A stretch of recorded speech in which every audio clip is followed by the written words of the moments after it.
Salut tout le monde, c'est JP pour Memento Mori, donc le nouveau média qui parle du métal, mais pas que. On reçoit aujourd'hui donc Nicolas Ranco-Müller, le très grand physiquement Nicolas Ranco-Müller, pour un peu faire une rétrospective de ces dernières années. Il est apparu dans le paysage effectivement du média, on va dire, par le biais de sa chaîne From Israël. On va en parler un petit peu de ça aussi, on va parler de ce qui se passe en CD aussi. Bon, on va faire ça. Nico, salut. Salut JP, salut tout le monde, bonne année à tous. Une bonne année, effectivement. Comme ça, on va être tranquille de suite. Qu'est-ce qu'on peut souhaiter pour 2024 ?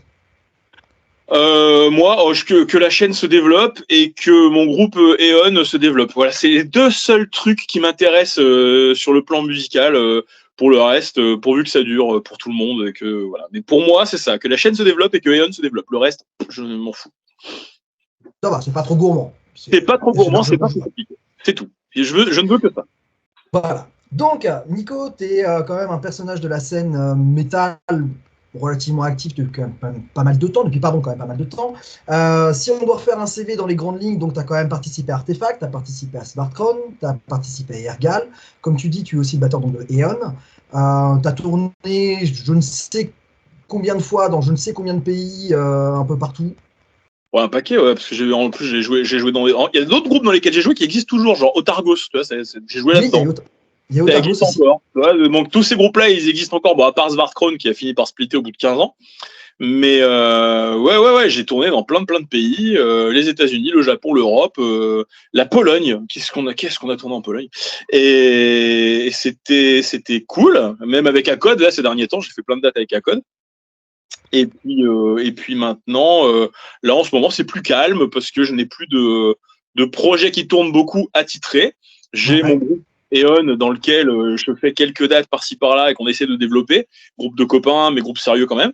Et puis après, je suis ouvert à des propositions, moi. Hein. Je peux jouer dans plein de trucs. Il n'y a pas de souci. J'attends qu'on m'appelle, quoi. Mais pour l'instant, c'est un peu plus calme. Et puis ça fait du bien, j'avoue. Parce que y a des moments, c'est physique. Bah, tu connais, hein, quand tu vas faire des concerts, que tu en enchaînes 4 ou 5, c'est déjà dur. Alors quand c'est 30, parce que l'époque avec Varkon, c'est 30. Je connais à tout petit niveau, donc j'imagine pas au tien, effectivement, avec derrière la logistique et la rigueur que ça incombe, bien évidemment, parce que c'est vrai qu'il y a la route, il y a la fatigue. On parlait un petit peu en off tout à l'heure de la bouffe aussi, mine de rien, ça rentre aussi en compte, tous ces trucs-là.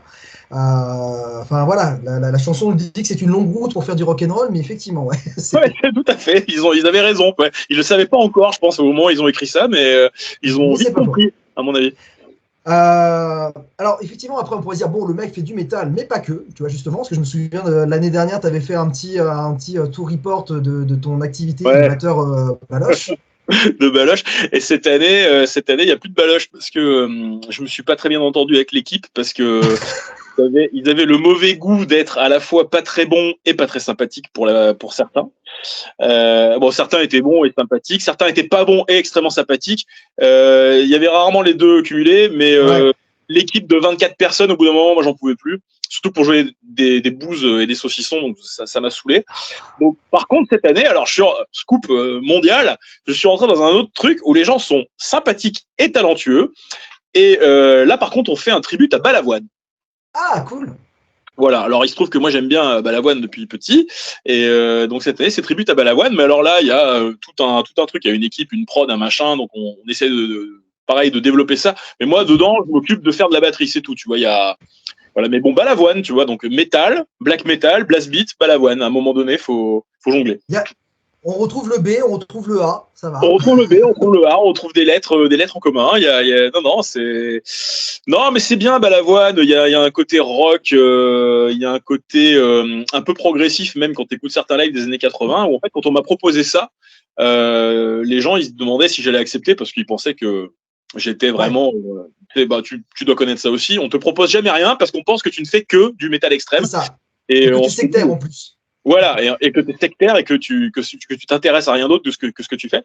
Et là, il se trouve qu'il y en a un dans l'équipe qui a eu la bonne idée de me proposer ça, en sachant pas trop si j'allais dire oui ou non. J'ai dit, mais oui, mais bien sûr. S'il avait proposé Sardou, j'aurais peut-être dit non, mais Balavoine, je dis oui. Voilà, non mais ça c'est plutôt cool. Franchement, ça doit être sympa quand même à faire parce que, alors là-dessus, moi ce que j'apprécie avec le fait de pouvoir faire cette activité aussi hors métal, c'est qu'on voit une autre façon aussi d'organisation de jeu. Hein. C'est pas du tout les mêmes conditions. Et c'est là qu'on se rend compte que dans le métal, on accepte quand même beaucoup de choses. Ah oui, oui. Bah là, pour bon. te dire, là, c'est même dingue, parce que moi, je reçois des mails de mise à jour, de projets, de trucs. Et il y a des dates qui sont vendues alors que le répertoire n'est pas monté encore. C'est-à-dire que c'est vraiment le monde à l'envers. Il y a déjà des dates qui sont prévues avec des lieux, avec des répètes qui sont prévues, avec même des répètes qui sont rémunérées. Et il y a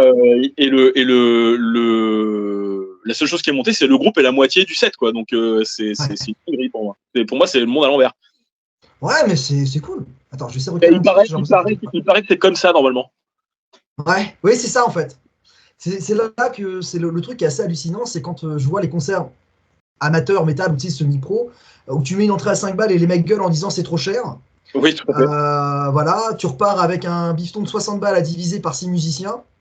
Alors que quand tu fais venir un groupe jazz amateur inconnu du grand public qui va te jouer 45 minutes de musique psychédélique, ils vont prendre 500 balles de cachet, ils vont mettre une entrée à 15 balles et les gens vont dire oh c'est pas cher 15 balles. Ouais, tout ça parce qu'ils sont bien habillés. Enfin, je sais pas, c'est particulier. Non mais c'est ça, donc c'est vrai que là-dessus je peux comprendre de plus en plus des mecs, tu vois. Alors je pense que c'est qu'aux États-Unis qu'il y a vraiment enfin, non pardon, je reprends le truc à l'envers. Je pense qu'il y a que en France où on s'interdit de vouloir faire autre chose que du métal.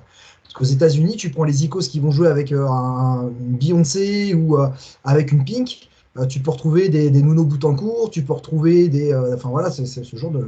Regarde dans notre famille à nous, regarde Grayson Necrutman ou Eric Moore, ils ont tous les deux joué dans Suicidal Tendencies. Le reste du temps, ils font du jazz, du gospel shops où ils jouent avec Raos Ramazzotti. Donc.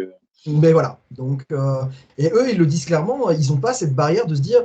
Nous en France, on dit souvent, tu joues quoi comme musique? Enfin, tu joues quoi comme style? Et eux, ils disent non, on joue pas un style, on joue de la musique. Et ouais, c'est ça. C'est vrai. C'est assez rigolo.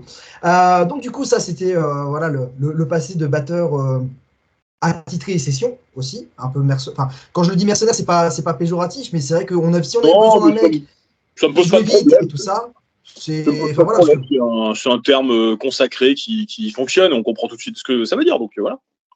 Ah bah là-dessus, c'est vrai que si on veut un mec qui sait blaster vite, qui sait mettre de la double et qui connaît en plus le répertoire, voilà, je veux dire, dans le coin, vous n'êtes pas des masses non plus, donc c'est plutôt. Bah, chez nous, on est deux. On est deux. Il y a Rémi Serafino, mais il est super occupé avec Igor. Ouais. Et grand bien lui fasse, parce que j'aurais pas du tout envie de jouer dans ce genre de truc, parce que j'aime pas du tout Igor. Et deux, c'est rude. Par contre, il est dans des super conditions. Il est avec une équipe avec laquelle il s'entend très bien. C'est important. Donc il est très heureux lui de jouer dans Igor et moi je suis très content pour lui parce que c'est un bon copain et voilà, donc c'est super. Donc c'est vrai que lui étant très occupé, quand il y a des petites sessions à faire ou des machins ou un batteur qui n'arrive pas à faire un truc ou parce que c'est un secret de Polichinelle ça un album enregistré, bon c'est vrai que le téléphone sonne quand même de temps en temps. C'est plutôt bien, je suis content. C'est cool parce que justement on en vient à deux activités que tu as et qui vont pouvoir se rejoindre. Donc, tu fais aussi un G-son au studio des Pénitents. Donc, qui est le lieu dans lequel je fais les vidéos pour la chaîne YouTube et qui de temps en temps sert de studio de prise pour des groupes. Alors, j'en fais pas tous les 4 matins, mais en fait, je travaille main dans la main avec Seb Camille qui, lui, a le studio Art Music qui est beaucoup plus gros. Et ça arrive que je fasse le rec de groupe et que lui fasse le mix de ces groupes-là. Et en fait, on fait des espèces de tarifs groupés. Voilà, on s'occupe d'un groupe qui s'appelle Marie-Antoinette, on s'est occupé d'un groupe qui s'appelle Snow avec des prodiges de 20 ans qui font du prog incompréhensible, mais qui sont très très bons. Tous ces groupes-là, ils ont enregistré chez moi et c'est mixé chez lui. Parce qu'il a le planning qui est tellement plein qu'il n'a pas le temps de faire tous les groupes. Il faut un mois pour un groupe. Et comme chaque année, il fait 14, 15 albums, de temps en temps, il a besoin que quelqu'un s'occupe de faire les prises. Donc ça, c'est fait chez moi. Ouais, ça, je vois ça d'année en année. Il est de plus en plus surchargé, mais c'est quelqu'un qui mérite en plus son travail parce que c'est quelqu'un de consciencieux. Consciencieux, c'est que le prénom. Hein, c'est un peu le plus. Ah ouais, c'est ça là-dessus. Mais c'est cool. D'un côté, c'est cool parce que ça permet de pouvoir, plutôt que d'avoir des personnes qui sont dans le même environ puis qui vont se tirer la bourre, autant mutualiser les trucs et puis. Ouais, et puis c'est pas du tout le même, la même strat. C'est-à-dire que lui, ça fait 10 ans qu'il a un studio, un peu plus même. Il a fait, je sais plus combien, 150 ou 200 projets. Il est super en place. Si tu veux, quand il a un souci technique, il appelle Frédéric Nordstrom ou Jens Bogren. Tu vois, bon, c'est pas le même level, mais c'est en grande partie parce qu'il est français, je pense déjà. Ouais. Et c'est le genre de type à qui il envoie des mails. Donc moi, j'envoie des mails à Seb, lui, il envoie des mails à Jens Bogren. Donc on n'est pas du tout dans le même truc. Et par contre, dans son studio, moi, je suis aussi son assistant, je suis drum tech, je place les micros, je fais les trucs, on travaille ensemble. Et ouais, c'est une bonne nouvelle. Et puis en plus, c'est mon voisin, il habite à 500 mètres. C'est vrai? Ouais. Ah bah écoute, à l'occasion, si tu le vois, tu pourras lui passer le coucou, alors, du coup. Ah bah je lui ferai tes amitiés, pas de souci. Du coup, alors on parle donc du studio des pénitents qui te sert effectivement comme studio pour toi quand tu dois faire tes projets, t'enregistres tes groupes et quoi que ce soit. Et tu disais effectivement qu'il te sert aussi de un peu Batcave pour Ouais. chaîne, voilà, French Grip Channel. French Grip Channel, donc, c'est une chaîne qui a vu le jour le 29 avril 2020. Tu le sais, c'est mieux que moi, c'est incroyable. Il m'y aura payé. 204 vidéos et 18,8K d'abonnés en 3 ans, on va dire. Allez, on va dire 4 parce qu'on arrive sur l'année 2024, mais pas tout à fait 4 ans, quoi. C'est quelque chose déjà, moi, que j'applaudis énormément parce que alors, beaucoup ont essayé de le faire, moi le premier, et beaucoup se sont cassés les dents, moi le premier. Mais après, parce qu'effectivement, c'est là qu'on va revenir sur ce truc-là. Il y a une masse de travail assez conséquente à fournir et ce n'est pas juste se mettre devant un téléphone. Et c'est pour ça qu'on tenait à te recevoir aujourd'hui parce que le but de Memento Mori est de pouvoir parler de tout ce qui tourne autour de ça pour que les personnes qui veulent se lancer puissent comprendre que non, c'est pas toujours simple et que ça demande quand même un peu de travail. Donc, comme effectivement, donc 204 vidéos en 3 ans, allez, on va dire, ouais, 3 ans et demi, un paquet assez conséquent d'abonnés. Est-ce que tu t'attendais à ça quand tu as lancé ta première vidéo? Pas du tout, moi je me disais, si j'arrive à avoir 100 personnes qui les regardent, ce sera le bout du monde parce que j'avais conscience d'avoir assez peu de moyens logistiques. Et en fait, le concurrent, pas le concurrent, mais l'exemple à suivre, en fait, je regardais les vidéos sur Drumeo. Moi. Tu sais, je regardais les longues vidéos d'1 heure sur Drumeo, avec des mecs hyper connus, avec Denis Chambers qui vient donner des cours, quoi. Donc je me disais, mais putain, mais c'est énorme. Comment ils ont fait pour monter ça, les gars? C'est incroyable. Comment ils ont fait pour intéresser autant de gens à la batterie? Ou peut-être que c'était comme ça qu'il fallait poser la question. Comment ils ont fait pour intéresser tous les batteurs du monde? C'est ça. Parce que tu as l'impression que tous les batteurs du monde regardent Drumeo. En tout cas, je connais pas un batteur qui ne connaît pas Drumeo. Mais par contre, je me disais aussi, c'est quand même con, c'est en anglais. Et alors, ok, moi je suis à l'aise avec l'anglais, toi aussi, il y a plein de gens qui sont à l'aise avec l'anglais, mais c'est pas le cas de tout le monde. C'est pas le cas parfois de nos anciens. C'est pas toujours le cas des gosses. C'est pas toujours le cas des ados qui sont peut-être pas très bons en anglais. Puis tout le monde parle pas anglais. Et je me dis, c'est quand même con qu'en France, avec les talents qu'on a en France, avec tout ce qu'on pourrait faire en France, il n'y avait pas une chaîne de batterie française. Alors j'ai un peu regardé. Et il y avait des chaînes de batterie, mais pédagogiques. Il y avait Laurent Pelletier, il y avait Cédric Hiller, il y avait Hervé Chiquet. Ils font du super boulot en plus, tous ces gars-là. Et je me disais, c'est pédagogique, c'est cool, mais il n'y a pas tous les autres aspects. Il n'y a pas les aspects tests de matos, les anecdotes, les histoires, les machins, les trucs. Je me suis dit, bah, moi, je vais essayer de faire ça. Mais à aucun moment, j'aurais pensé atteindre ne serait-ce que 1000 abonnés, quoi. Je savais pas du tout comment on faisait pour développer une chaîne YouTube, une audience, un machin, un truc. Aucune idée. Je fais ça parce que c'était le Covid et que j'avais un appareil photo et 5 ou 6 micros dont je me servais pour faire les pré-prod de Svartkrone un an avant. D'accord. Du coup, alors, par rapport à, on va dire, je ne sais pas comment le dire, mais d'un point de vue professionnel, tu es intermittent à 100%, toi, c'est ça? Ah ouais, je suis intermittent du spectacle. J'alterne entre faire du backline, c'est-à-dire installer des instruments de musique et faire des réglages et des machins pour des groupes qui sont soit dans des concerts, soit dans des trucs événementiels. Malheureusement, j'habite dans le sud-est de la France, donc la plupart du temps, c'est de l'événementiel, c'est-à-dire des mariages organisés par des milliardaires insupportables qui font venir Black Eyed Peas pour 40 personnes et pour un cocktail qui coûte 4 millions. C'est ça. Voilà, c'est à peu près ça. Ou alors je pousse des caisses en tant qu'euro pour n'avoir aucune responsabilité et pour être assez tranquille. Et j'ajoute à ça des cachets de musiciens qui arrivent quand même de temps en temps. Et puis aussi les activités avec Battery Magazine qui sont payées aussi comme ça, certaines activités chez Seth qui sont payées comme ça, enfin il y a plein de trucs. Et au cumulé, à la fin, j'arrive à faire mon quota d'heures qu'il faut, c'est-à-dire 500 têtes sur une période de 12 mois pour avoir le droit d'avoir le statut. Bon. Et c'est vrai que du coup, pendant ce confinement qui est tombé, forcément, Nous, on a été en vacances forcées pendant 2 ans et demi, je crois, à peu près. Hein. Voilà. Donc au niveau temps, effectivement, tu avais largement ce qu'il fallait comme temps. Et J'en avais trop. trop, bah oui, non, mais voilà, c'est. Ah ouais, Est-ce j'en que avais du coup, trop. ça a été compliqué d'ailleurs justement de te freiner sur ce truc-là, ou d'emblée tu te disais non, allez, moi je veux me concentrer, je veux faire une émission tous les X trucs, au contraire, tu étais parti à vouloir faire tellement de contenu qu'il a fallu que tu te réfrènes. Ah non, non, j'ai vite compris qu'il fallait en fait un rendez-vous régulier.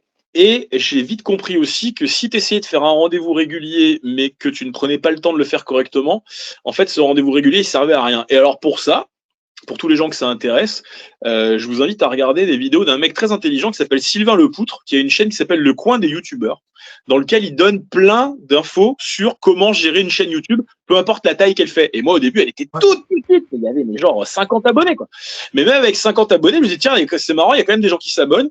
Donc le but serait quand même qu'il y en ait un peu plus parce que ça m'intéresse. Et j'aimerais la développer. Donc j'ai commencé à chercher un peu sur YouTube comment faire et tout. Et effectivement, le fait d'avoir un rendez-vous régulier, c'est important. Et le fait d'être constant dans la qualité, enfin, en tout cas, de ne pas descendre en qualité, c'est important aussi. Donc, j'essaie de bien faire, de faire correctement. Donc, j'avais quelques notions de photo, donc j'arrivais à peu près à faire une image correcte, etc. Et puis, j'ai essayé de m'équiper avec un petit peu de matos au début parce que, bah, voilà, le matos photo, vidéo, ça coûte cher. Le matos de son, ça coûte cher. Et tout coûte cher.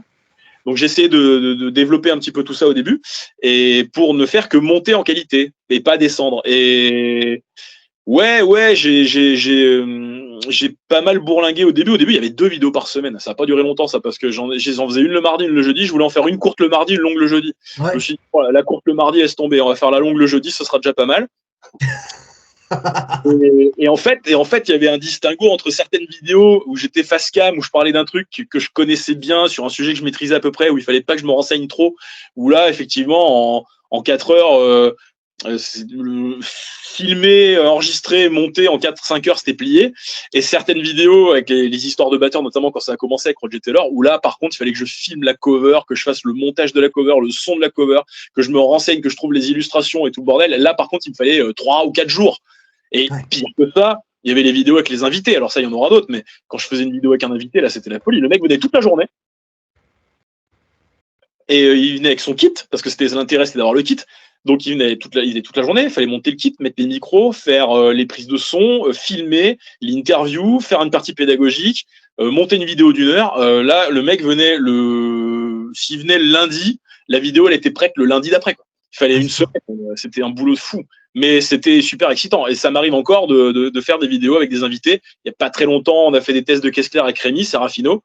Oui. On a fait des tests de Ludwig Vistalite avec Tom Valstar. Enfin, on a fait quelques trucs avec des mecs qui viennent ici.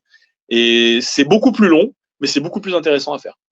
Moi, enfin, personnellement, en tant que batteur, c'est le truc qui est intéressant, parce que comme tu dis, les personnes qui ont la barrière du langage, même si, alors, je vais pas dire que moi je suis à l'aise avec l'anglais, j'arrive à choper les trucs, voilà, mais c'est vrai que c'est bien de pouvoir aussi entendre un truc. Et parfois, ce qui est agréable, c'est que tu n'as pas non plus forcément ta langue dans ta poche. C'est-à-dire que s'il y a vraiment un truc qui te convient pas, tu mets les formes quand même, c'est pas de l'agressivité, mais oui. si vraiment c'est pas bon, tu vas pas te faire chier à te dire bon, alors faut qu'on fasse ce truc là pour que les gens disent que c'est bien. Enfin voilà. Et ça, je pense que c'est ce qui a plu aussi, c'est que les personnes ont eu l'impression de voir le copain qui connaît le matos et qui va clairement dire ça c'est bien, ça par contre t'oublies, ça. Enfin, le côté vraiment amoureux geek aussi et respectueux, quoi. Bah, en fait, j'ai pas ce problème de me forcer à dire qu'un truc est bien. Et puis surtout, alors après c'est une philosophie de vie. D'ailleurs, je sais pas si on en parlera, mais il y a un podcast aussi maintenant qui existe, et ce sera le prochain sujet du podcast de French Grip Channel, puisqu'il y a un pays à ça maintenant. C'est je fais ce que j'ai envie de faire sans me préoccuper de ce que les gens veulent. Voilà, c'est valable en musique. De toute façon, si tu fais du métal, normalement, tu fais comme ça, hein, parce que si tu te préoccupes trop de ce que les gens veulent, en fait, tu te mets plein de barrières et tu te demandes qu'est-ce que les gens aimeraient voir sur YouTube, de quoi ils ont envie qu'on parle. Et si je me focalise là-dessus, moi, je sais ce que les gens ils ont envie de voir sur YouTube. Ils ont envie que tu leur parles de cymbales et que tu mettes 5 rides côte à côte et que tu fasses ping, ping, ping pour comparer des rides toute la journée, comparer des crashs toute la journée, comparer des caisses claires toute la journée, faire des classements d'albums sur lequel qui c'est qui joue le plus vite, faire des classements d'albums sur qui a le meilleur son de caisse claire, qui a la plus grosse. Et tout ça, moi, j'en ai rien à foutre. Tu vois, c'est pas artistique tout ça. C'est c'est de la comparaison, c'est de la technique pure. C'est pour moi, ça m'intéresse pas spécialement. Donc, c'est des trucs que j'ai pas très envie de faire, même si je suis persuadé que si je faisais des rondes de crash comme ça et que je mettais 15 crashs de vin et que je les comparais, putain, ça ferait plein de vues, quoi. Ah, mais je suis sûr. Et en plus, ça ferait plein de vues dans le monde entier parce que j'aurais même pas besoin de parler. Je mettrais des phrases en incrustation et je taperais sur des crashs comme ça, filmé, joli, avec une caméra ciné, tout le bordel. Et là, ça ferait plein de vues. Mais bon, voilà, ça, c'est ce que les gens veulent. C'est pas ce que j'ai envie de faire. Voilà, c'est ce que tu as dit, c'est ce que les gens veulent, mais pas que toi, ce que tu as envie de faire. Et c'est le truc principal, effectivement, quand on fait quelque chose au départ. Je pense que c'est quelque chose qui vient effectivement avec l'âge et l'expérience. Au bout d'un moment, les autres, on sait que de toute façon, il y aura forcément 0,001% de personnes qui vont dire vraiment, ouais, j'aime pas. Donc si de toute façon, on va se focaliser sur ça, il y en a même plus, mais après, ça t'apprend au fur et à mesure. C'est-à-dire que t'apprends au fur et à mesure à prendre les conseils quand ils sont bienveillants, quand c'est des conseils qui veulent vraiment t'aider, même quand c'est des fois un peu des clashs, parce que des fois on te met des tartes dans la nuque pour t'expliquer que ce que tu as fait c'est pas fou, mais quand tu as une critique qui arrive de quelque part, il faut savoir d'où elle vient. Tu vois, si elle vient de quelqu'un ouais, voilà, puis si elle vient de quelqu'un qui a solide sur les appuis, comme on dit, qui sait de quoi il parle et qui a peut-être c'est pas forcément qu'il a envie de t'aider, mais c'est que ça l'a vraiment heurté ou ça l'a choqué, ça l'a surpris, il a trouvé ça pas bien. Et il te le dit, mais il a trouvé ça pas bien pour des raisons qui, à la lumière de ce qu'il te dit ou de ce qu'il analyse, tu te dis putain oui effectivement peut-être que ce mec-là a raison, mais bon faut que ce mec-là il ait prouvé des trucs, il ait fait des trucs. Moi quand c'est quelqu'un qui a je sais pas jamais rien fait de sa vie de musicien qui traîne dans un fin fond de campagne et qui me dit ouais ta vidéo Stewart Copeland, j'en ai rien à foutre quoi. Voilà. Mais oui, je sais, j'aime pas Stewart Copeland, c'est mon droit. Et puis, si toi, t'es ton batteur préféré et que t'as envie que je dise que c'était extraordinaire, eh ben, fais-le. Et la vidéo qui a tout lancé un peu sur French Grip Channel, c'est Lars Ulrich. Eh ben, voilà. Lars Ulrich, quand t'as deux oreilles normalement constituées, connectées à un cerveau qui sait analyser vite fait 2-3 trucs, tu sais, en fait, que Lars Ulrich, c'est pas non plus Dennis Chambers, c'est pas le meilleur batteur de l'univers. Ok, il a créé des trucs, il a inventé des trucs. Mais si tu savais le tombereau de merde que j'ai eu en commentaire sur la vidéo que j'ai fait sur Lars Ulrich parce que j'étais pas fan de Load, Reload et de tout ce qu'il y avait après, ben écoutez, ok, d'accord les gars, mais c'est votre problème. Pourtant, c'est vrai que tu le dis bien. Enfin, on est quasi tous les deux de la même génération, on doit avoir même pas 3 ou 4 ans d'écart tous les deux. Même pas, tu es toi 79 toi? Je suis 79 moi, ouais. Ouais, 82 toi je crois. 82. Et donc, on a connu cette période Guns N' Roses, Metallica, et tu le dis bien. Moi, j'ai grandi avec ces trucs-là, je suis conscient de ce qu'il a fait, mais il y a un moment, effectivement, faut appeler un chat, ça fait 25 ans que c'est une feignasse. Et ben voilà, il n'y a pas mort d'homme non plus, c'est pas péjoratif de dire que bah non. C'est comme ça. Bah non. Comme tu dis, après, t'as beau expliquer, ça sert à rien en fait, parce que en fait Metallica, on s'en rend pas compte, mais Metallica c'est comme Johnny Hallyday quoi. Il y a des gens qui sont fans inconditionnels, il y a même des gens qui n'écoutent que ce groupe-là, qui ne sont fans que de ça. C'est un peu le nouveau Kiss quoi. C'est le groupe de métal historique énorme que tout le monde aime, que au moins tout le monde aime bien, mais dont certains tout le monde connaît. Non. Voilà, tout le monde connaît le nom, mais certaines personnes sont complètement fans de Metallica à des points qui dépassent l'entendement. Et il y a des gens qui sont pareils sur Lars Ulrich. Et en fait, moi, le dernier commentaire auquel j'ai répondu, je m'en souviens encore, après j'ai supprimé la rubrique commentaires parce que j'en pouvais plus. Ça me minait le moral, pour te dire. Dernier commentaire, le dernier mec à qui j'ai répondu, je lui ai dit, écoute, je peux pas t'expliquer pourquoi Lars Ulrich c'est bien ou pas bien. Moi, je suis musicien, je suis pas ORL. Débrouille-toi. Voilà, bah oui.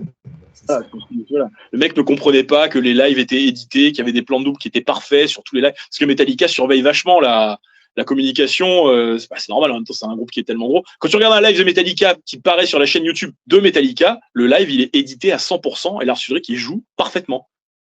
Après, tu regardes des vidéos filmées dans le public, tu te dis, mais qu'est-ce que c'est que cette merde? Et voilà, donc à un moment donné, faut. C'est le paradoxe Ulrich. Moi, je me souviens, donc je l'ai vu, pour l'instant, je les ai pu les voir que 2 fois dans ma vie. Je les avais vus au Stade de France et avant à Bercy, avec Machine Head et The Sword. Et Lars Ulrich est capable de te foirer le refrain de Sad But True depuis 25 ans. Ah oui. Voilà. Mais ces 2 soirs-là, il a fait Fight With Fire avec la double du début à la fin dedans. Et là, tu te dis, mais putain, pourquoi? Ah ouais, non, mais tu comprends pas. Non, mais il est. Ouais, mais moi, je n'en veux pas. De toute façon, je suis fan de lui. Et voilà. Moi, c'est un mec qui m'a vendu des milliers d'heures de rêve quand j'étais gamin et même encore adulte. Et c'est souvent, tu vois, l'argument que je dis aux personnes qui sont là à clasher Metallica, ils disent, écoute, par exemple, quand il a 30 ans, je fais, t'as 30 ans, t'as sorti un Black Album? Non. Voilà. Donc, c'est point. À 30 ans, ils avaient sorti un Black Album. Ils ont fait un truc que toi, tu ne feras jamais encore parce que ça y est, t'as dépassé la trentaine. Et voilà. Après, voilà. Mais c'est comme tu dis, les gens qui sont attachés à Kiss, les gens qui sont attachés à Ghost, les gens qui sont attachés à Toto, les gens qui sont. Enfin, voilà. Les gens qui sont attachés à Toto, ils sont pénibles aussi. Hein. J'aime beaucoup Toto, je suis pas fan mais de moi tous aussi, les morceaux, mais Dieu sait que j'adore et que je respecte Jeff Porcaro, mais de ouf, mais putain, tout n'est pas non plus. Non, mais il y a des mecs qui sont mais complètement dingues avec ça. Ils sont complètement dingues avec Toto. C'est faux. Calmez-vous. De toute façon, il y a des groupes comme ça où les gens sont dingues avec ces groupes-là. Il y a Toto, il y a Magma. Putain, Magma aussi. Il y a Pink Floyd. Il y a Metallica. Il y a Kiss. Il y en a plein des groupes comme ça où les gens ils sont tarés, limite chelous avec ces groupes-là. Et les deux derniers qui sont un peu comme ça, j'ai l'impression que c'est Tool et Gojira. Ouais, effectivement. Le fan de Tool, effectivement, faut pas trop le critiquer son groupe, hein, parce qu'il est. Voilà. Non mais ouais. Et puis Gojira, c'est pareil. Hein. Voilà, tu peux aimer Gojira, respecter Gojira parce qu'effectivement, mon Dieu, quel travail, quelle performance, quel monument. Mais t'es pas obligé d'être fan hardcore de Gojira. Quoi. Moi, j'écoute pas ça toute la journée. Faut être objectif. Hein. Moi, chez Gojira, j'ai pas écouté un album depuis L'Enfant Sauvage et encore. Ah bah j'ai pas écouté en entier. Moi, depuis From Mars to Sirius. Voilà, depuis. C'est le seul album que j'écoute en fait, et encore pas tout le temps. Avec parcimonie de temps en temps. À chaque fois que j'écoute un bout de Gojira, je me dis putain, c'est quand même vraiment bien branlé leur truc. Alors par contre, à chaque fois que je vois un live, je dis alors là merde, putain, comment font-ils pour être performants à ce point? C'est un truc de fou. Voilà, c'est mes. Et ça, c'est le truc effectivement qu'on peut pas leur reprocher, c'est que les mecs ont retroussé leur manche pour bosser et tourner aux États-Unis, partout sans relâche. Donc, tu as toujours le fameux argument, ah mais c'est simple quand t'as le pognon de papa, maman. Oui, et alors, ils vont pas s'en excuser. Enfin, ils vont pas non plus tourner à 4 dans une 106 dans tous les États-Unis pour faire plaisir à un pourcentage de gens, quoi. Bah non, hein, c'est pas parce que t'as un peu plus de moyens et un peu plus de chance dans la vie que t'es pas intègre. Voilà. Exactement. Donc voilà. Donc French Grip Chalet, c'était ça. Effectivement, donc t'es parti de ce postulat-là de vouloir un peu expliquer le décor, inviter aussi, mettre en valeur des batteurs de ton coin. Je pense notamment à Christian Grassard, qui moi ça a été une putain de découverte. Aussi bien humaine, parce que c'est un monsieur qui est hyper agréable sur les réseaux. Alors j'ai pas la chance de le connaître personnellement, mais en tout cas c'est quelqu'un d'hyper agréable sur les réseaux et quelle claque musicale. Enfin, ça a été vraiment une découverte, ce monsieur-là. Il est d'une très belle épaisseur, Christian Grassard. Il va pas être content s'il entend ça parce qu'il a perdu 25 kilos. Mais oui, déjà c'est un physique parce qu'il approche 1m90, donc tu vois, il fait la même taille que moi. Et puis il se tient très droit, il parle très fort, il a un accent du sud très prononcé. Donc c'est un personnage. Et puis derrière une batterie, c'est un monument. Hein. Il a une technique invraisemblable. Et puis il a un joli CV parce qu'il joue avec Norbert Krief, il joue avec Patrick Ronda, et il fait des concerts complètement débiles où il fait des tributes Kate Bush, Peter Gabriel. Il a un vocabulaire musical de fou. Il joue dans un big band. Il fait des tonnes de trucs et il a une technique mais vraiment hallucinante. Il a tellement de technique qu'il arrive à jouer du jazz sur des batteries électroniques.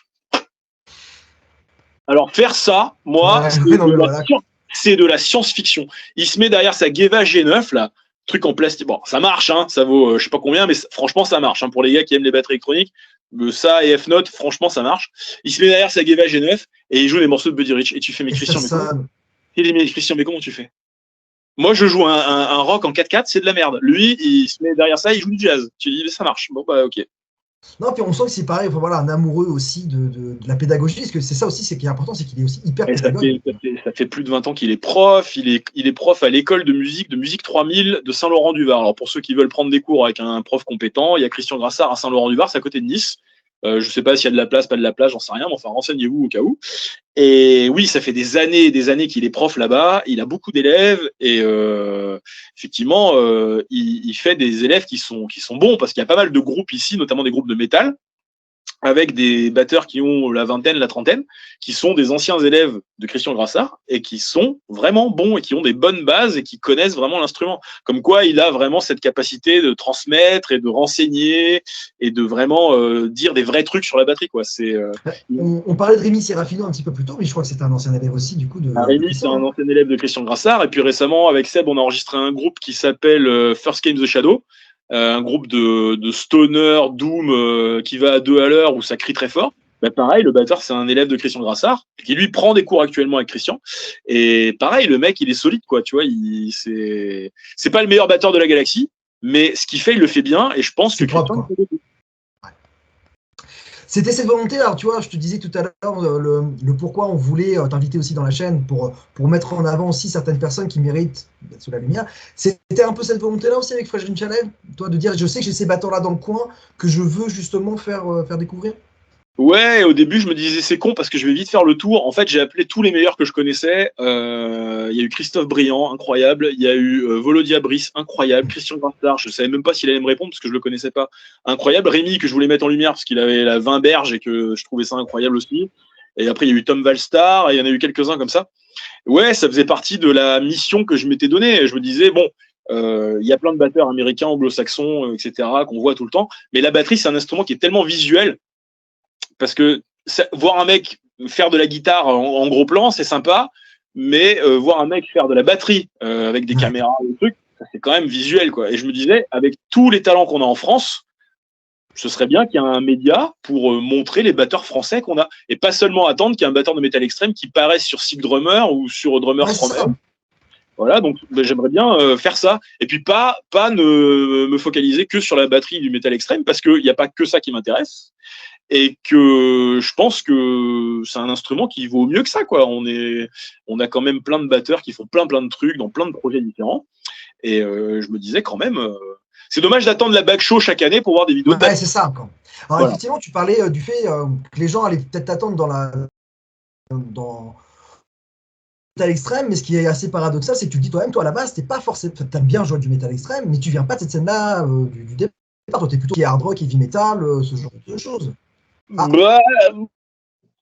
Voilà, petit souci technique, nous revoilà. Donc je posais effectivement la question à Nico du fait du départ que tu ne venais pas forcément de cette scène métal extrême. Enfin, c'est quelque chose que tu aimes jouer, que tu connais, mais toi tu es plus effectivement de cette scène à la base plutôt hard rock, heavy metal, tout ça. Mais même maintenant en fait, parce que c'est le métal extrême, j'en écoute avec parcimonie, moi. J'écoute vraiment pas ça toute la journée. En fait, je suis né dans les années 80 et j'ai découvert le rock, le hard et le heavy metal, c'était vraiment au tout début des années 90. Et franchement, Emperor et Mayhem, si t'es pas norvégien, tu sais pas que ça existe.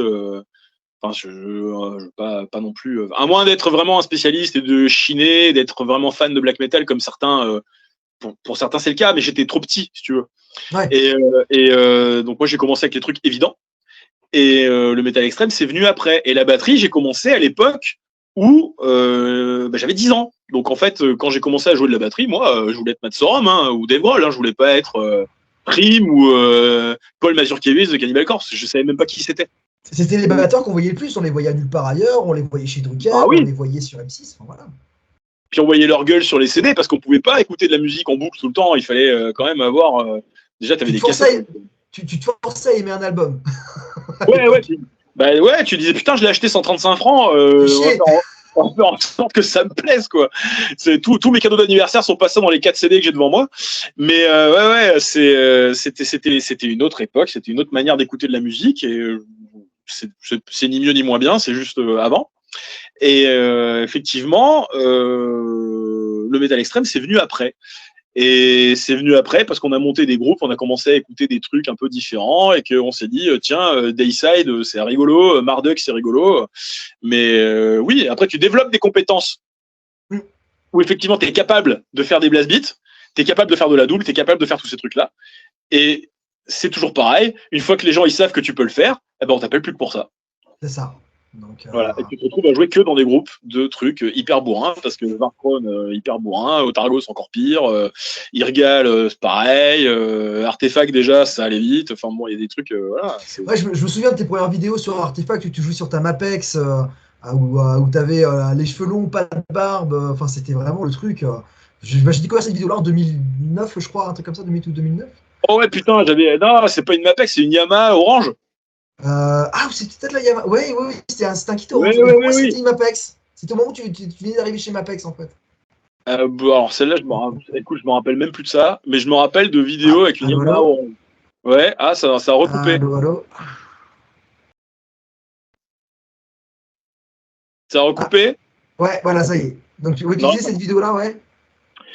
En tout cas, cette vidéo avec la Yamaha orange, je me rappelle, c'était en 2009, effectivement, et c'est parce que j'avais un copain qui faisait une école de vidéo et qui avait besoin, qui était passionné par la batterie et qui avait besoin de faire un projet de fin d'études et m'avait proposé de faire une espèce de mini vidéo pédagogique. Et donc, on avait effectivement joué des trucs en vidéo, filmé avec un rail, avec tout un bordel et tout. Ça, Ah, c'était vraiment. c'était carré, hein, franchement.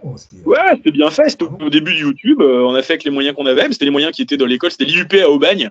Et moi, j'étais allé là-bas avec grand plaisir et tout. Et puis, c'était la première fois que je me faisais filmer comme ça. Quel âge je devais avoir? Je devais avoir Ouais, 25 ans, tu vois. C'est-à-dire un retraité pour 25. aujourd'hui.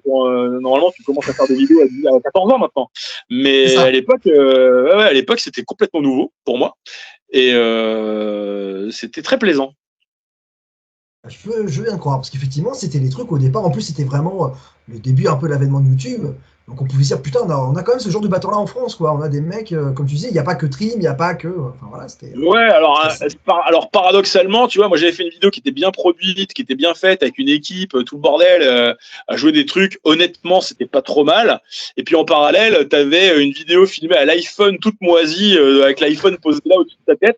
Mais c'était Romain Goulon qui jouait des morceaux de Dizavoud et qui venait d'entrer dans Nécrophagiste. Donc tu dis, bon, C'est moi je ça. joue pas trop mal, ça va. Mais par contre, le niveau de production ne rattrape pas le niveau musical de cette espèce de taré qui joue des trucs à 260 avec des Ah ouais, plans. non. Ça, c'était complètement. Cette fameuse phrase de Romain qui m'a toujours marqué, à partir de 260, je rajoute le deuxième pilier au blast. Et voilà. Ouais, bah, ouais, mais parce qu'il. Moi, il m'a raconté, parce qu'il est de la même région que moi, donc on se connaît, tu Oui, vois. Et il m'a raconté qu'au début, lui, quand il a commencé à faire de la batterie et qu'il voulait faire du métal extrême comme ça, en fait, il était obsédé par le son du trigger. Ouais, le son de c'est ça. trigger.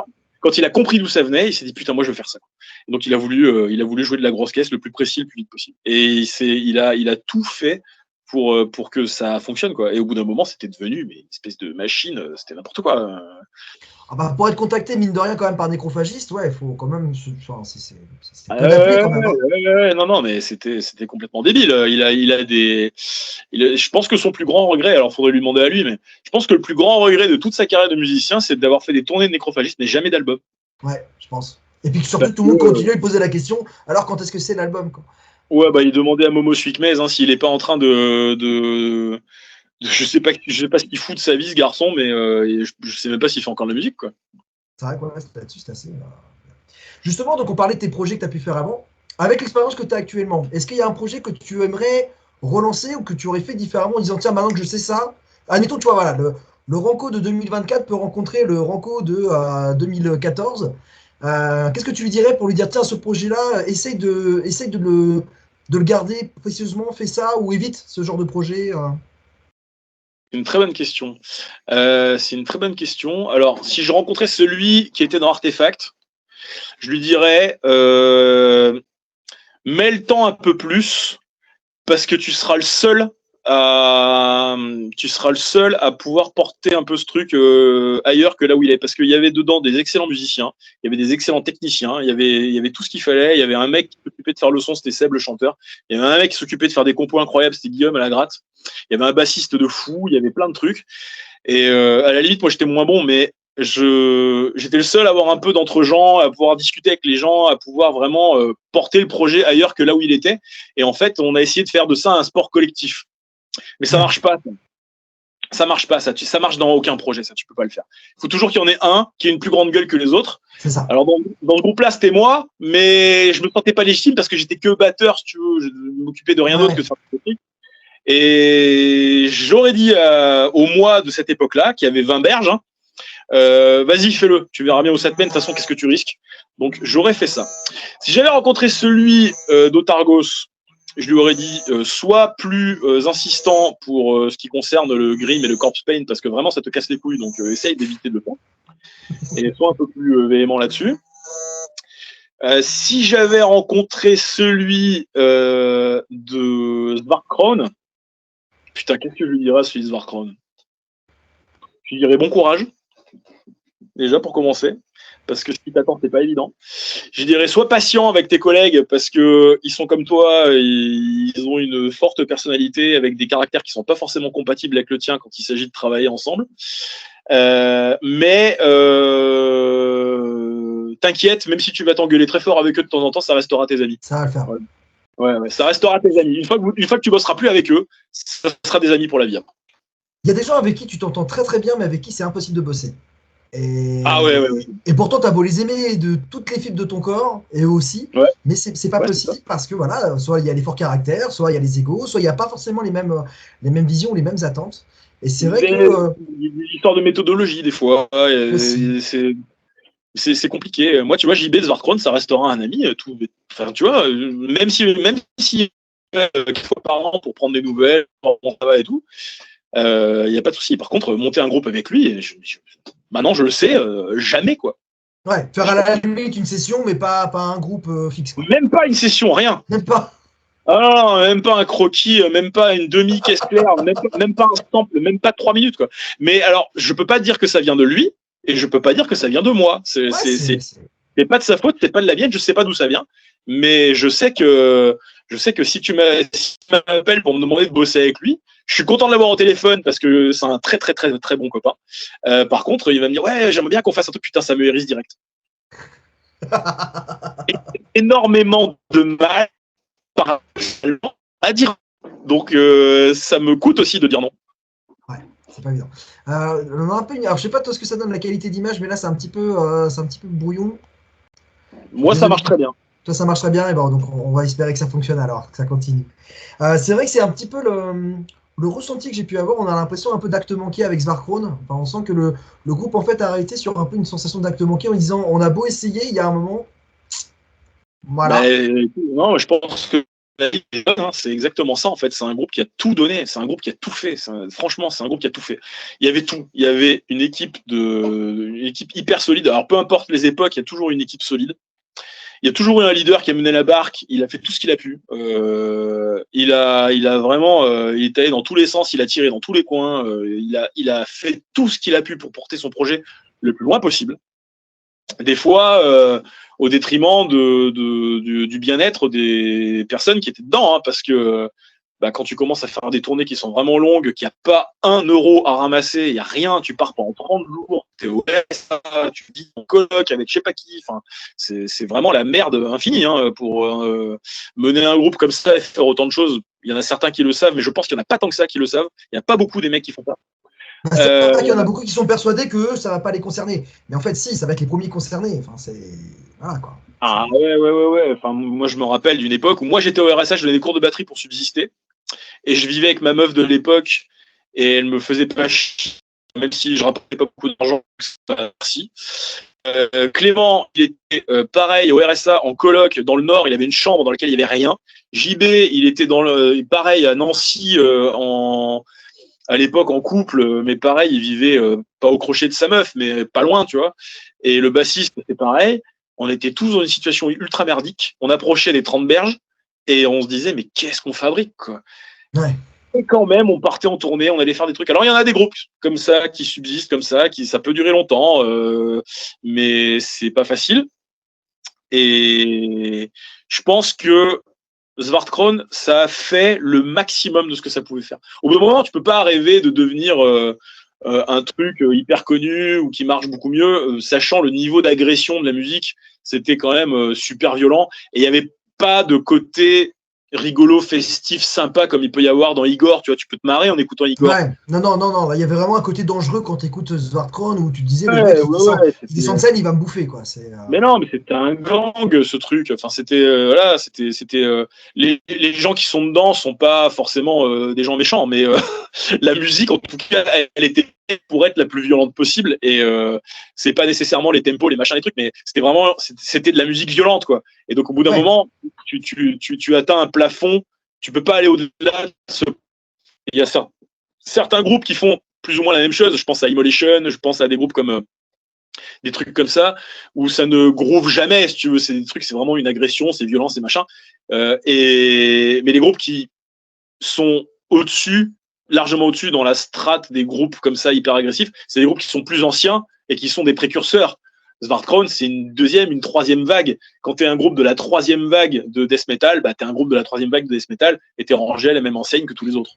Même si effectivement en France, un équivalent de troisième vague américaine peut être considéré comme une première vague française. Parce qu'on a quand même toujours un petit peu ce titre-là. Je dis pas, Oui. pas de façon péjorative, si tu veux, mais Svartkrone en France c'est quand même un nom du death metal au même titre qu'effectivement aux États-Unis, un Immolation. Enfin voilà, c'est un truc. Ouais. C'est vrai, mais c'est un groupe français. C'est pas très bien exporté. C'est un peu le problème chez nous, hein. Pourtant il y a eu la volonté de faire, il y a eu les efforts qui ont été faits. On est parti en tournée en Europe, je sais pas combien de fois. On est parti aux États-Unis, on est parti au Japon. On a fait tout ce qu'on pouvait. Et on a essayé de surfer un peu sur la vague du métal qu'il y avait à ce moment-là avec les Gojira, avec des groupes comme ça qui ont commencé à s'exporter. Mais moi, je pense que c'était trop bourrin. C'est trop. Et puis finalement, quand tu regardes le bilan, tu te dis, certes, le groupe est fini et ça peut paraître prématuré, mais 15 ans de carrière, c'est pas mal. C'est pas mal. Et puis surtout, vous êtes parti limite avec les honneurs, quoi. Enfin, c'est courageux de dire à un moment, on préfère arrêter nous-mêmes plutôt que de faire un Scorpion qui fait 10 tournées d'adieu, des Kiss où ça fait 20 ans qu'ils sont en tournée d'adieu. Enfin voilà, pour moi, je pense que c'est du même acabit que Sepultura là qui a décidé d'arrêter en disant voilà, nous ça fait maintenant 40 ans et on préfère arrêter maintenant, quoi. Non, puis j'en ai parlé avec JB plein de fois à ce moment-là. Le fond du problème, c'est que c'était lui le leader de ça, qu'il était rentré dans Igor, il avait son groupe Dirty Black Summer aussi, où il commençait à jouer du rock et il commençait à ne faire que chanteur intervenant dans un truc un peu bizarre. Ouais. Et son propre aveu, en tout cas au jour J où Svartkrone s'est arrêté, il avait tout dit, quoi. Ah, voilà. Il a dit j'ai tout dit, je sais plus quoi proposer aux gens, donc moi j'ai tout dit, je vois pas l'intérêt de continuer à me forcer à faire un album que je. C'est plutôt intègre. Moi je trouve ça Ouais. plutôt bien et voilà. Mais c'est vrai que ça, il y a quand même. Enfin, moi ça m'avait peiné pour toi quand j'avais vu le post en me disant merde, c'est vrai que c'était un groupe quand même où t'as joué avec, t'as enregistré, t'es reparti, t'es revenu. Le dernier album en plus il était plutôt intéressant. Wolf into the Ashes, il était très très intéressant, notamment avec cette partie des voix clean. Et si je dis pas de bêtises, c'était justement de ton intervention, ça. C'était toi qui faisais des voix clean, non? Et moi et Clément, on fait des voix clean plein. C'était la première fois que j'ai enregistré un vrai truc au studio du Pénitent d'ailleurs. On a fait les voix de Svartkrone chez moi. Ok. C'est Francis Cass qui a mixé l'album, mais toutes les voix étaient faites chez moi. Ouais. Ok. Bon. Donc j'étais derrière la console, j'apprenais le truc, c'était moi qui faisais rec, stop, machin, les cuts, les trucs. J'étais putain, mais je suis en train de faire un vrai album qui va sortir chez Century Media, quoi. C'était fou. C'est fou, hein, ça. Ouais. Quand effectivement, en plus, c'est quelque chose dont on ne vient pas forcément. Alors moi, c'est vrai que du coup, indépendamment, je l'ai connu cette année avec l'album de Nocebo, où pourtant je suis pas du tout chanteur, il a fallu que je me mette dedans. Et au final, on se prend vite au show, au jeu, pardon, et on se dit, putain, en fait, ça y est, vraiment, je le fais. Enfin, c'est pas du on dit, quoi. Ça y est, je le fais. Ah ouais, oui, tu es en train de le faire, tu es là, maintenant t'es parti, donc faut aller au bout, parce que si tu le fais pas toi, qui va le faire? Voilà, c'est ça. En plus, c'est bien de se mettre des petits défis en plus, tout ça. Oui, puis il y a des gens qui comptent sur toi, c'était bien ça. Moi j'ai bien aimé ça, et tout le groupe comptait sur moi, en fait, puis même Francis Cast au studio à Paris, studio Saint-Marc, il comptait sur moi, et il me disait, bon alors, 1er septembre, j'ai mes pistes, oui, t'inquiète, c'est bon. Ouais, donc quand on a Francis Cast, mine de rien, qui... ouais, c'est pas rien. Pour parler justement du studio du Pénitent, le groupe que tu adorerais pouvoir enregistrer chez toi. On te donne la possibilité de pouvoir recevoir n'importe qui dans les bonnes conditions. Le groupe qui de suite appelle, tu dis voilà, je veux venir enregistrer à la maison. Vraiment n'importe quoi. N'importe quoi.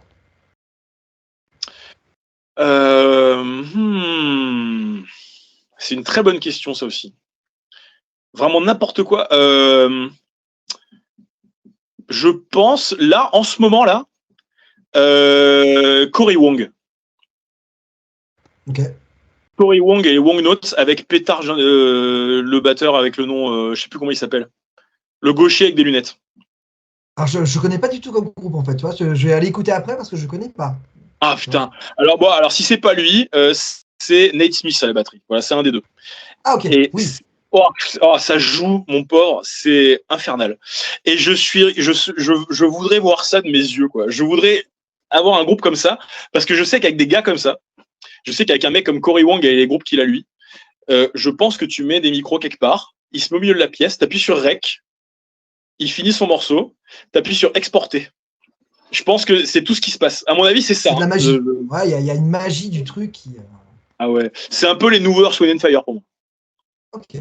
Ce qui est pas rien, mine de rien. Parce que c'est vrai que oui, tu disais que tu aimais bien en plus ce genre de truc aussi. Toi, quand Ouais, on ouais, parlait j'adore. Ouais. justement des groupes là, l'année dernière, quand tu avais fait les tournées un peu de baloche, tu disais que justement ça c'était assez cool quand tu devais jouer les morceaux. Ben ouais, il y avait des trucs de funk qui étaient sympas, des morceaux d'Earth, Wind and Fire qui étaient sympas, en plus il y avait des cuivres et tout. Et ben voilà. Moi, je pense que des groupes comme ça, avec un tel niveau de maîtrise technique et un tel niveau de musicalité, et qui ne va pas en plus dans la surenchère de machin, de trucs, là, t'es pas en train de faire des batteries triées, t'es pas en train de recaler des mecs, t'es Ouais. pas en train de faire des cuts de guitare, t'es pas en train de chercher des sons bizarres, c'est juste des gens qui jouent, quoi. Et moi, c'est ça, les groupes que j'aimerais faire, tu vois, c'est juste des gens qui jouent, tu les enregistres, et ton rôle, c'est pas de sauver leur album. Ce qui se C'est passe juste dans d'enregistrer 80... le moment, quoi. Ouais, ce qui se passe dans 90% des cas de tous les groupes de métal. Je sais que mon pauvre Seb, là-bas, il s'arrache les cheveux avec... parce que lui, des cheveux, il en a plein, donc il s'arrache les cheveux avec tout ce qu'il fait, avec des batteries. Des fois, les batteries, c'est moi qui les recale en plus, donc ça me rend cinglé de recaler des batteries. Je me dis, putain, mais tu peux pas jouer ça correctement, bordel de merde. Ouais, Donc, ouais, non, mais ça, des fois, c'est scandaleux. Hein. Je donnerai pas de nom, mais des fois, c'est scandaleux. Et tu donc, tu prendras passes en ton off. temps. Ouais, je te dirais.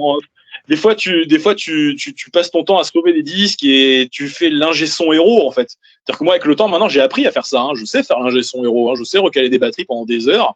Et pour faire jouer le mec du fin fond d'une cave de je sais pas où qui a commencé la batterie il y a 3 mois, je le fais jouer comme des Recrodi, hein, pas de problème. Ouais, c'est Mais ça.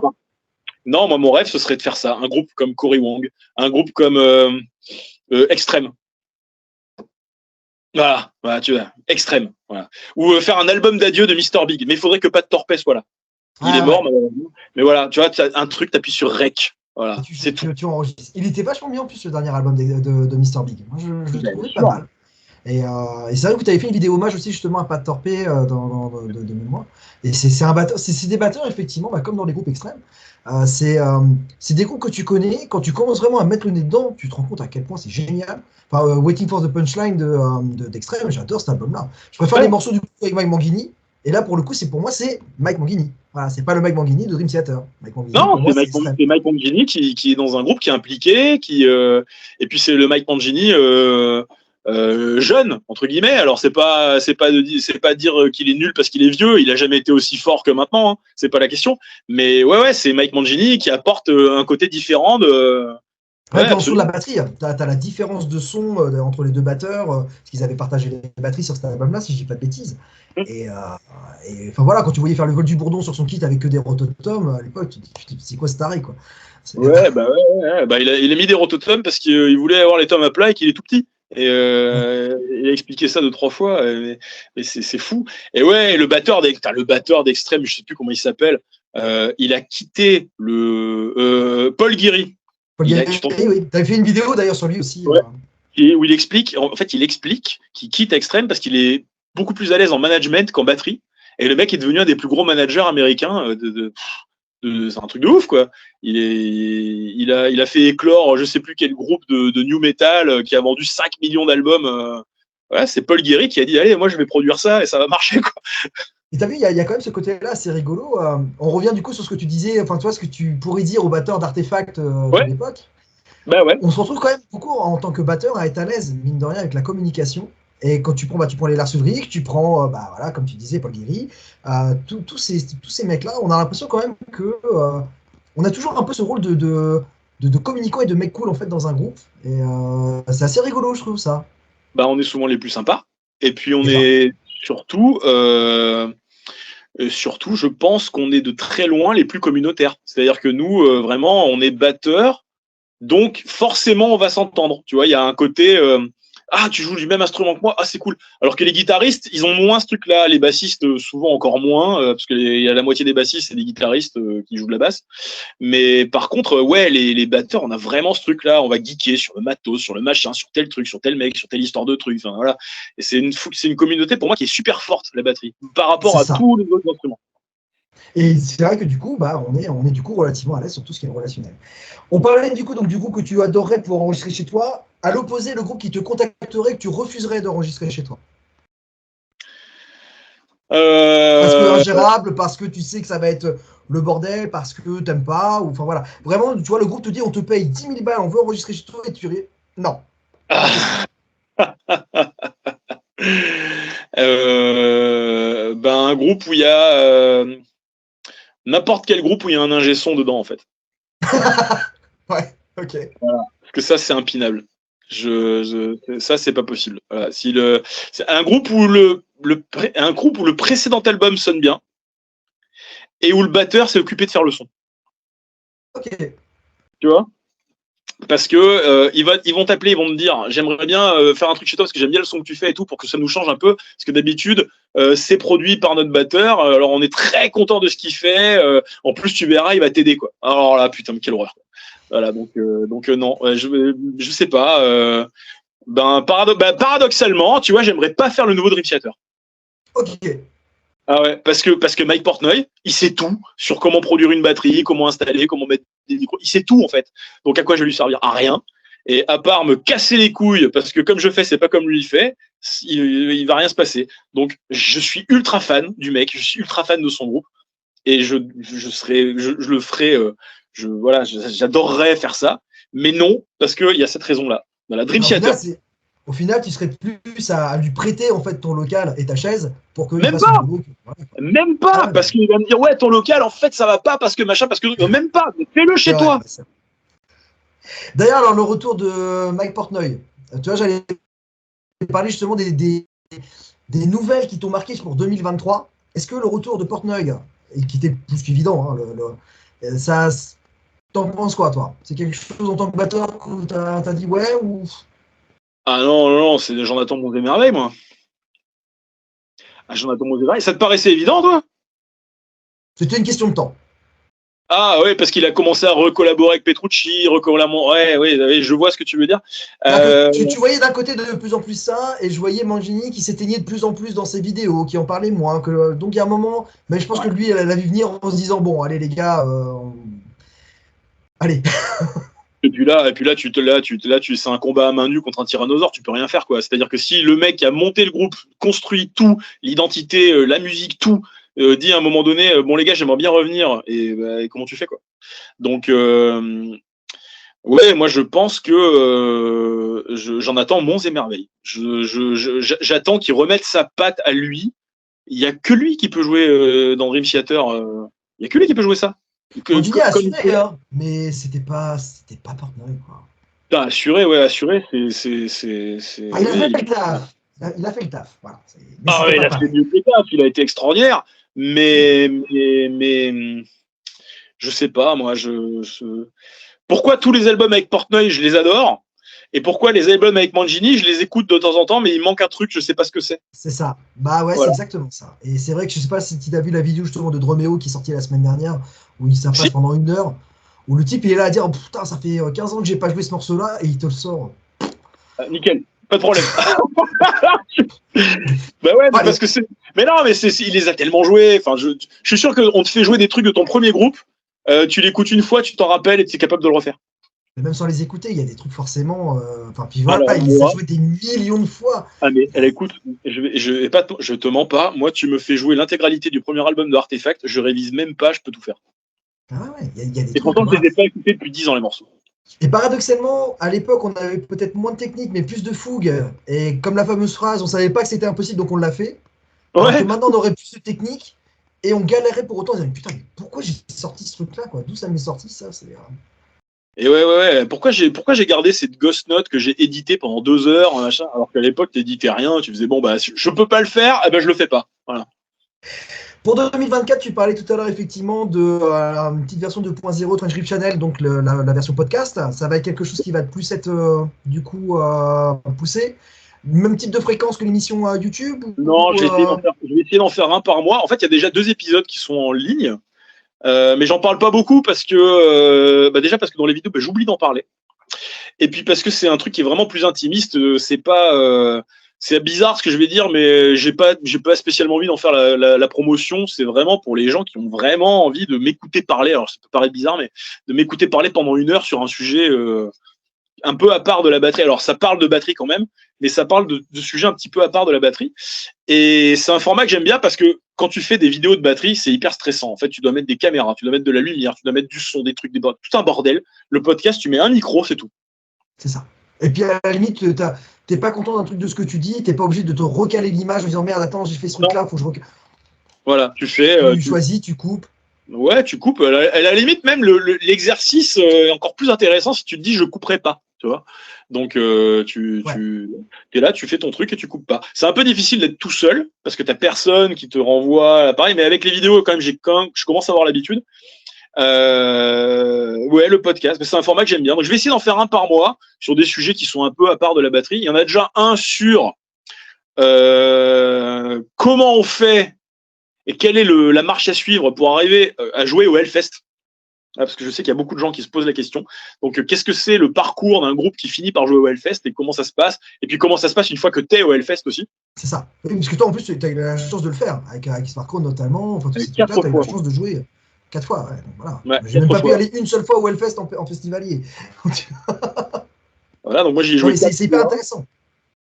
J'y ai joué 4 fois et les 4 fois, ça s'est passé de manière un petit peu similaire sur le parcours et la manière d'atterrir sur la scène du Hellfest, en fait. Donc, je suis capable d'expliquer ce que c'est les efforts à consentir et puis une fois que tu sais que tu vas y aller, la préparation que ça demande et puis par contre, une fois que tu y es, comment ça se passe pour toi et là, vraiment, tu touches du doigt ce que c'est que la vie de vrai groupe qui fait des vrais trucs.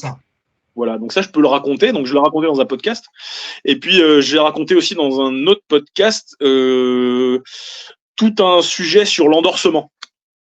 C'est-à-dire ce que ça peut t'apporter, ce que ça te demande comme contrepartie aussi, pourquoi telle marque, pourquoi pas une autre, les conditions, les machins, les diverses conditions qui existent, les divers moyens d'y accéder, etc. Donc, c'est des trucs un petit peu comme ça, un peu de fond. La différence entre endorsement et sponsoring aussi, ça c'est très important parce que beaucoup de personnes font l'amalgame au tout départ. Et alors que pourtant, il y a quand même une différence entre alors, comment tu les différencies, toi? L'endorsement, c'est toi qui demandes à la marque qu'elle te donne un coup de main. Le sponsoring, c'est l'inverse. Ah ouais, bon, c'est une manière de voir. Ouais. Moi, j'ai fait surtout la différence entre endorsé par le distributeur et endorsé par la marque. Oui, tu en parlais justement en étant maintenant endorsé par Paste, notamment. Voilà, là, je suis endorsé par Paste. C'est pas Geva, c'est Paste. C'est Paste. J'échange des mails avec Christian Wenzel de chez Paste. C'est un délire, hein, mais c'est particulier, mais c'est ça. Et je reçois des colis qui viennent directement d'Allemagne ou de Suisse. C'est pas des trucs qui passent par la France. Ah ouais, c'est merveilleux. Et puis alors, franchement, si vous n'avez jamais eu la chance de voir ça, un jour je vous montrerai. Je vous promets, je le montrerai sur la chaîne. Il faut que je vous montre ce que c'est un colis préparé par des Suisses, quoi. C'est un truc de fou. C'est le colis le plus rectangulaire que tu as jamais vu. Écoute, c'est incroyable. Le machin est en carton, il a quand même des arêtes saillantes. Et je pense que si tu le mesures, peu importe où, il y a 10,2 cm partout. Le truc est parfaitement rempli. Il n'y a pas la place de mettre une chips de mousse de plus dedans. C'est un truc de fou. Ah ouais, ils font des colis parfaits. Ils font des cymbales parfaites, des colis parfaits. Ça arrive en temps, en heure. Le scotch, il est collé. On dirait que tout est fait à la machine, alors que je suis sûr que c'est des humains qui le font. Ouais, mais c'est cool, mine de rien, parce que c'est vrai que c'est un peu. Alors, effectivement, non, si je devais rentrer un peu plus dans le truc, je dirais que l'endorsement, tu payes la marque à tarif préférentiel, tu trouves ton compte et la marque aussi. Et l'endorsement, c'est la marque qui te demande de jouer son matériel et qui limite te paye pour que tu mettes en avant le truc parce que le nom va te permettre de faire connaître. Mais c'est vrai qu'on peut vite tomber sur des faux. Comment dire, je vais pas dire des faux contrats, mais alors des trucs avec des marques un peu bidons, pensant qu'en fait c'est hyper intéressant, alors qu'au final, si tu vas dans le magasin du coin, tu as peut-être certainement le même pourcentage, et voilà quoi. Ben, c'est exactement ce que je développe dans le podcast, où j'explique qu'il y a certains trucs où ils vont vous proposer des rabais de 10-15%, ce qu'un magasin peut vous faire, et en plus en créant vraiment une une connexion parce que le mec est pas loin de chez vous, parce que le mec vous connaît, parce que voilà, c'est tout un truc. Bon, j'en parle dans le podcast. Je me souviens moi d'une marque de cymbales qui avait voulu m'endorser il y a, je sais plus, il y a 5 ans, 6 ans. Et effectivement, quand tu voyais les prix, c'était hyper intéressant. Hein. Je me retrouvais avec quasiment du moins 70% en prix. Tu vois le truc. Bon. Alors attends, je suis sûr que j'ai deviné ce que c'est. Ah, une marque en S. Tone. Hein? Soultone. Voilà. Gagné. Effectivement, tu fais ton truc, c'est intéressant. Hein. Puis tu envoies ton devis, puis tu rajoutes derrière les frais de transport, les taxes, les machins, tout ça et tout. Et d'un pack de 5 balles à 700 balles, tu te retrouves avec un truc qui te coûte 1600, quoi. Tu vas dire, bah non, il n'y a pas d'intérêt, quoi. Mais de toute façon, alors, indice pour tous ceux qui regardent, peu importe quel musicien vous êtes, si vous voyez des annonces Instagram avec écrit on cherche des endorsés, voilà, c'est pas bon signe. C'est normalement, les marques, elles en ont assez des endorsés. Avant même de se lancer, elles ont déjà des artistes qui vont leur permettre de faire leur promotion. Il y a déjà des artistes qui contactent. Bah oui. Bon, alors après, ça par contre, c'est mon petit message personnel pour certaines autres marques où quand justement on prend le temps de les contacter, qui nous laissent un vu et qui répondent même pas pour dire oui, non, merde, peut-être, c'est pas cool. Parce que j'ai eu le cas aussi avec des marques justement de peau française, je dirais pas lesquelles, mais je les ai contactés, j'ai eu le vu, j'ai eu un début de réponse avec les 3 points et 0 réponse derrière. Bon, tu dis, bon, allez, c'est pas grave. Après, ça t'intéresse pas, ça t'intéresse pas. Hein. Bon, bah, c'est comme ça, c'est le jeu. Mais bon, je préfère qu'on dise effectivement, bah non, ça nous intéresse pas, ou bah non, on a besoin de personne. Donc juste le vu et derrière faire, on est là derrière, on veut soutenir les artistes, les musiciens, contactez-nous, on vous répondra. Ouais, bah c'est un peu c'est un peu c'est un peu le phénomène Tinder là. Hein. C'est-à-dire qu'il y a beaucoup plus de musiciens, donc hommes, et beaucoup moins de marques, donc femmes. Donc c'est à nous de proposer, et puis c'est les marques qui disposent, quoi. Donc c'est ça, voilà. Donc bon, bah voilà, tu fais le mail ou quoi que ce soit, et puis voilà. Mais c'est intéressant du coup ce que tu dis pour le podcast, effectivement, de pouvoir expliquer comment acheminer comment, quel est le cheminement pour deux groupes que tu composes avec des potes dans ta cave pour répéter, faire des morceaux, à faire un album pour arriver au Hellfest. C'est un peu justement une des volontés qu'on a aussi avec Memento Mori, de pouvoir aussi de temps en temps essayer de faire des soirées en prenant un groupe justement amateur, ouais. de le convier en même temps un mec d'un studio, tu vois, c'est connu, plus un mec organisateur de concert pour qu'il puisse expliquer aussi au groupe, concrètement, voilà. Ouais, bah ouais. Et tu as pris quelque chose ? Il y a ma mère qui est juste à côté là. Bonjour maman de Nico. Ah, excuse-moi. Ouais, Oui. Désolé. Tout le temps. Mais donc, ça, c'est ce qu'on veut faire aussi, c'est de pouvoir justement expliquer à des groupes que c'est pas parce qu'ils ont 4 personnes qui les suivent sur Facebook qui leur disent c'est génial, qu'ils vont forcément faire un Hellfest au bout de 2 ans. Pour avoir fait des organisations de concerts, le nombre de groupes qui nous contactent en disant nous avons l'immense privilège de vous donner notre candidature pour jouer à votre festival, et à dire bah oui, tu es. Voilà. Oui, c'est ça, oui. Donc voilà, les groupes ne savent plus non plus forcément vendre et c'est bien effectivement que quelqu'un qui a ton expérience, la légitimité et suffisamment de preuves en disant garçon, voilà, c'est là ce que j'ai fait, peut dire voilà, si tu veux faire ça, c'est ça, et je sais que tu auras en plus la bienveillance de dire par contre, attention, il y a des moments, c'est pas non plus, c'est pas gaufrette quoi. Et non, et puis non, mais après, il faut. L'idée, c'était vraiment d'encourager les gens à leur dire. Déjà, c'est pas l'aboutissement de ta vie. Hein. C'est-à-dire que c'est un concert parmi tant d'autres. Il est plus important que la plupart, mais c'est pas le concert de ta vie. Il y a d'autres buts dans la vie que de jouer au Hellfest quand tu es dans un groupe. Donc, c'était de dédramatiser ce truc-là. Et puis après, de montrer que par des chemins qui sont complètement ordinaires et normaux, il n'y a pas de.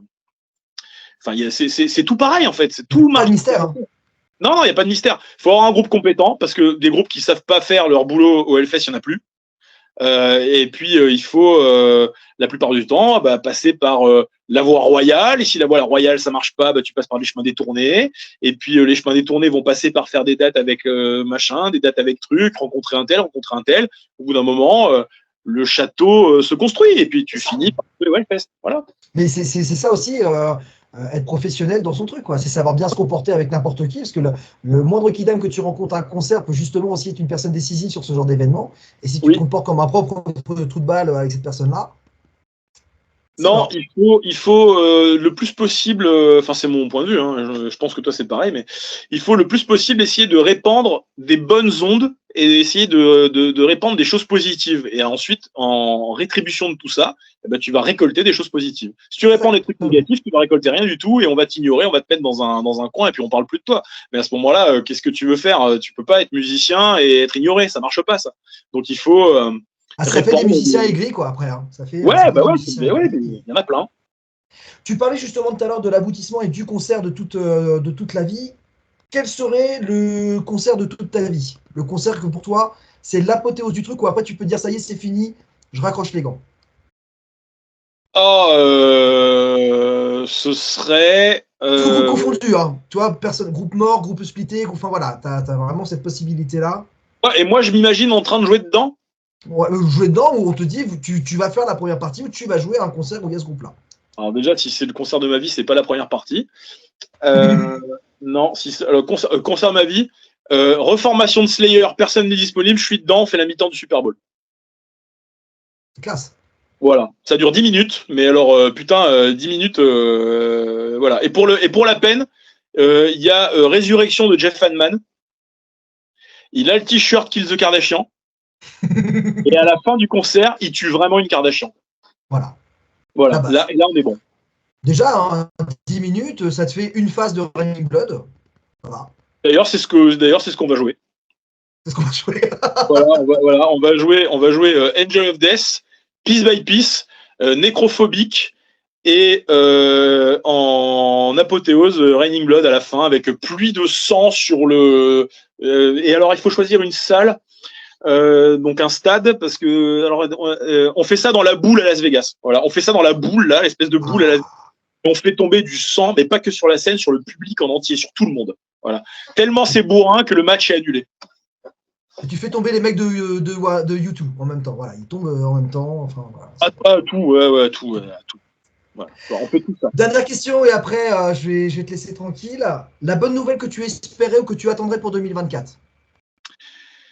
Ce que j'aimerais bien pour 2024, c'est réussir à faire des vidéos sur YouTube avec des intervenants un peu plus importants. C'est-à-dire que, par exemple, depuis que je fais les trucs avec Battery Magazine, je sais que Sébastien Benoît de Battery Magazine, il a, alors mon gars, l'annuaire qu'il a dans son téléphone portable, c'est le Who's Who de la batterie mondiale. C'est un truc de fou.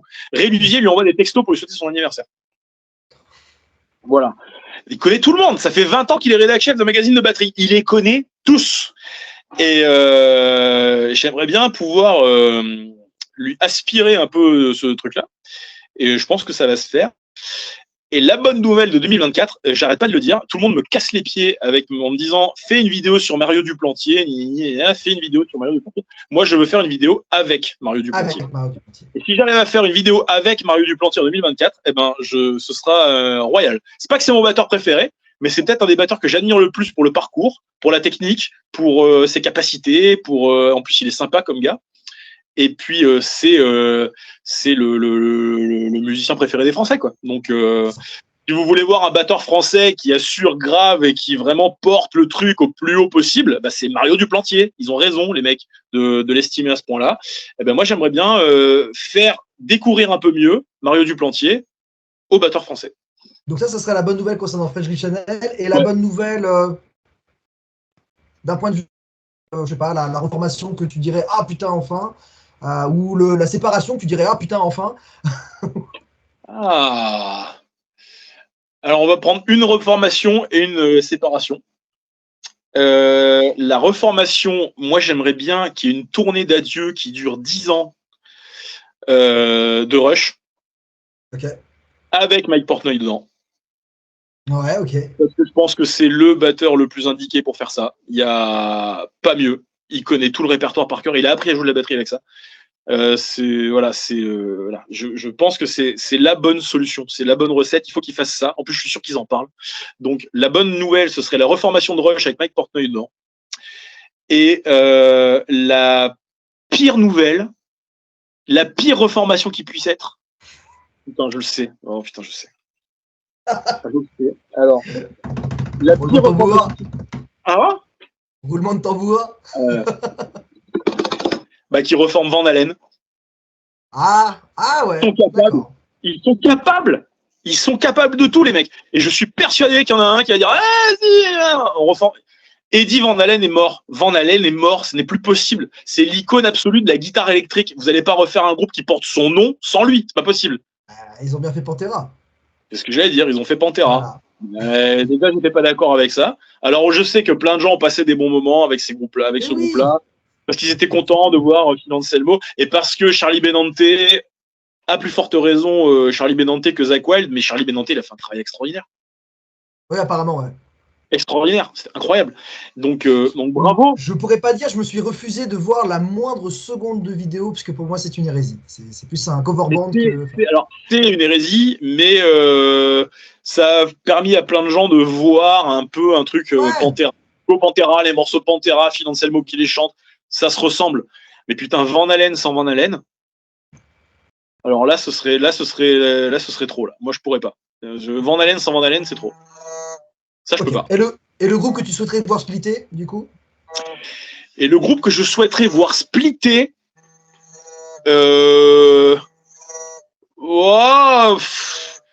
c'est méchant pour eux parce que je souhaite ça à personne. Non, c'est vrai, mais bon. Un groupe qui dure depuis trop longtemps où vraiment ça n'a plus aucun sens. Ouais, par exemple. Il y en a plein. Les Who, les Stones. Tu vois, tous ces trucs où tu as tous les 5 ans une espèce de reformation avec des mecs de 85 berges dedans. Je me dis, putain, pourquoi vous faites ça, quoi? Si. Alors, et Dieu sait que je les aime. Hein. Mais un groupe où j'aimerais bien qu'on dise, allez, stop la machine, ça suffit, Iron Maiden. Ça commence beaucoup de personnes commencent à le souhaiter. Le dernier album a vraiment fait débat. Il fait l'unanimité contre lui, et puis moi après j'ai vu en festival, c'était au Hellfest, machin, mais le concert était d'un ennui, mais de ouf. Ouais. Apparemment, c'est ce que beaucoup disent, c'est mou, en fait, du coup, c'est que les tempos sont ralentis. Mais c'est Nico McBrain. Après, le pauvre, moi je lui en veux pas, putain, il joue dans un groupe de heavy metal depuis 35 ans, et il a 72 ans. Ouais. Il a 72 ans. C'est mon plus gros regret de ne pas avoir eu l'occasion de le voir en live, tu vois, ce mec-là, parce que j'adore son jeu de McBrain. Moi aussi, j'adore. C'est mon plus gros regret de jamais avoir eu l'occasion de le voir jouer au zénith de son art. Enfin voilà, quoi. Le jour où il va passer l'arme à gauche, vraiment, ça va me rendre chagrin. Ça, et pour te dire, j'arrive à me projeter parce que Nico McBrain, je crois qu'il a 4 ans de plus que mon père. Mon père, il n'est pas spécialement en méforme, rien du tout, mais bon, il a 69 ans, il va avoir 69 ans demain. Mais à aucun moment, je l'imagine faire un concert de 2h30 dans un stade, c'est pas possible, quoi. Surtout de Maiden, tu vois. Donc, quand t'es fatigué et que t'as fait ton truc et que tu l'as mené, mais royalement comme ça, c'est bon, t'as fait rêver toute la planète, voilà, t'as tout donné, t'as fait, je sais pas, 18 albums. T'as créé, comme on disait tout à l'heure avec Lars, en fait, t'as créé des milliers d'heures de rêves et des milliers de vocations aussi. Ouais, et puis Lars Ulrich encore c'est différent parce que j'ai l'impression que le groupe a encore la pêche quand même. Mais Maiden, ça y est, tu sens la pente, tu sens que la pente c'est pas la bonne pente là. Ouais, c'est dommage, mais c'est vrai que là-dessus, il faut savoir aussi savoir dire stop et avoir la classe de sortir quand il faut, quoi. Donc, ouais. Non, puis il y en a quelques-uns qui feraient bien d'arrêter, d'arrêter vraiment. Genre Motley Crue, c'est quand même la honte là. La basse en playback. Moi, j'irais Motley Crue, mais il faut que John Corabi revienne. Ouais, mais ça intéressera qui? Mais c'est ça va intéresser que les gens qui aiment que l'album avec John Corabi. Voilà. The Saints of Los Angeles, c'est celui-là? Non, non, il en a fait un ou deux. Oh, je sais plus. Je sais pas. Celui avec le nom Motley Crue, en fait là. Oui, c'est ça. Non, mais non. Je fais partie des fans de Anthrax avec John Bosch et Motley Crue avec Corabi. Donc, mais Anthrax avec John Bosch, moi j'aime bien. Hein. Ah, j'adore. Franchement, John Bosch peut faire du Belladonna là où Belladonna peut pas faire du Bosch. J'adore pourtant Belladonna. Hein. C'est pas pareil. C'est pas pareil. C'est pareil. Un énorme merci en tout cas pour ce temps. C'était cool. Je pense qu'effectivement, il faut mieux qu'on ça parce que sinon, on y est encore demain entre batteurs passionnés. Ah oui, là, nous, on peut se parler toute la nuit. Ouais. C'est ça. Je te souhaite en tout cas la plus grande des réussites pour 2024 et que tous tes petits objectifs et les gros objectifs réussissent. Et ben c'est pareil pour vous. Hein. Moi, je vous souhaite la même chose avec ce nouveau média. Là. Je suis curieux de voir tout ce qui va se passer. On va essayer. Là, justement, un petit peu après, on va interviewer HK. Demain, on a 2-3 autres interviews aussi qui se font. Enfin voilà, on va vraiment essayer de faire ça. Et le but du jeu, c'est de vraiment pouvoir aussi ne pas parler que des groupes, mais tous les acteurs autour. Donc, tu vois, les photographes, les illustrateurs, enfin tout ça. Quoi. Alors, HK, si tu arrives à les faire lâcher une info sur le mix de l'album de Loud Blast que j'ai enregistré en avril, qui sera très fort, parce que je sais pas du tout où ça en est. Ça va bientôt faire 1 an. Quoi. Je me le note. Ah ouais, les prises batterie, avril. Oui, je me souviens effectivement que tu en avais parlé, effectivement. Putain, c'est pas fini encore, quoi. Donc, à un moment donné, je sais très bien qu'il va essayer de te faire 1h30 sur Drop Dead Chaos, mais c'est pas le but. De Ranco. Je connais l'animal. L'album de Loud Blast. Ah ouais, c'est très important. Je lui poserai la question. Merci, JP. Je t'en prie. Merci à tous ceux qui auront regardé effectivement cette interview jusqu'au bout. N'hésitez pas à aller suivre donc Nico sur le French Grip Channel. N'hésitez pas à porter une oreille sur tout ce qu'il a pu faire. Vous allez voir au niveau des albums, il y a des trucs qui sont vraiment super intéressants. Vous allez voir en tant que batteur, vous allez prendre comme une sacrée mornif. N'hésitez pas à voir ces quelques vidéos qu'on peut voir à droite à gauche où il est avec aussi bien Otargos que Svartkrone, enfin voilà. Suivez ce charmant personnage. Si vous le voyez en concert, n'hésitez pas à lui faire un coucou. En plus, on le voit de loin apparemment. Donc, contrairement à moi où il faut chercher pour le bas, toi apparemment il faut plutôt regarder en haut. Cherchez un mec qui fait des trucs à l'envers. Si vous cherchez JP, voilà, exactement. Moi généralement, on m'appelle l'orage en montant avant de me voir. Très bien. Merci à vous, chères personnes qui ont suivi cette interview. À très bientôt, Ranco. Merci encore. Ciao.